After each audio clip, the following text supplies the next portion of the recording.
두비두바바바 뚜기. 안녕하세요.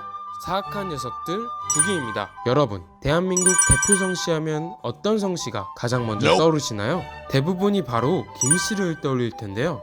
2015년 통계청이 실시한 조사에 따르면 김씨 인구수는 약 1068만 명으로 대한민국 국민 5명 중 1명이 김씨라고 할 수 있습니다. 김씨는 우리 주변에서도 흔히 찾아볼 수 있습니다. 연예인만 해도 김태희, 김범수, 김구라, 김상중, 김고은, 김남길, 김태리, 김선무, 김혜영, 뚜기. 김씨성을 한자로 쓸 때 항상 쓰는 한자가 있습니다. 바로 이 세금이라는 한자인데요. 혹시 눈치채셨나요? 이상한 점이 하나 있습니다. 한자의 발음이 김이 아니라 금이라는 점인데요.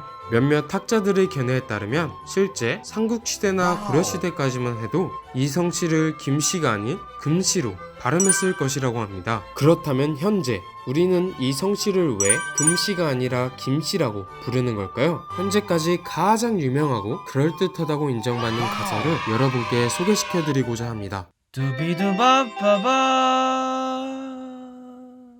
뚜기.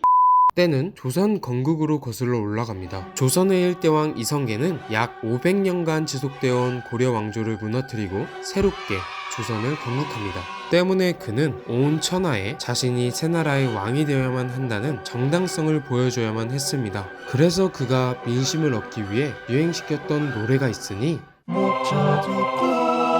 나무목과 아들 자를 이어붙이면 오얏이가 되죠. 오얏이는 이씨가 주로 쓰는 성씨 한자로 목자 득국은 이씨가 나라를 얻게 된다는 것을 의미합니다.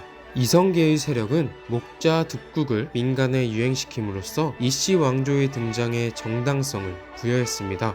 선거송 전략이 제대로 먹힌 뚜기. 그렇게 조선이 자리 잡을 때쯤 이성계의 신경을 거슬리게 만든 하나의 썰이 등장합니다. 금씨가 이씨를 밀어낸다 라는 썰인데요. 이 썰의 출처는 다름 아닌 음양오행설이었습니다. 만물의 생성과 소멸을 설명하는 오행설에 따르면 우주 만물을 형성하는 5가지 원기인 나무, 불, 흙, 쇠, 물은 서로 물리는 관계에 있습니다. 나무는 흙을 이기고 흙은 물을 이기고 물은 불을 이기고 불은 쇠를 이기고 쇠는 나무를 이기는 구조인데요.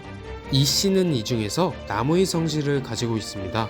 따라서 쇠의 성질을 가진 금씨에게 밀려나게 됨이라는 썰이 된 것이죠. 이것이 이성계의 신경을 제대로 건드린 것입니다. 수많은 금씨들을 모두 죽여버릴 수도 없는 노릇이고 이성계는 결국 최선책으로 금씨의 기운을 죽이기로 했습니다. 쇠 금자를 성으로 쓸 때는 발음을 무조건 김으로 할 것으로 정해놓게 된 것이죠. 이후 수많은 금씨들이 강제로 김씨로 개명합니다. 이건 너무한가? 뚜기.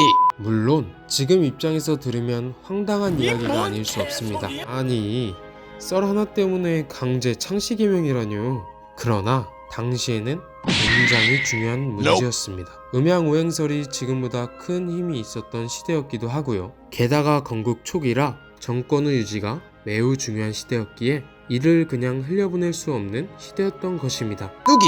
자, 지금까지 금씨를 김씨로 부르는 이유에 대해 알아보았습니다. 흥미로우셨나요? 흥미로우셨다면 좋아요와 구독 부탁드리겠습니다. 그럼 다음에는 더 재밌는 콘텐츠로 찾아뵙겠습니다. 감사합니다.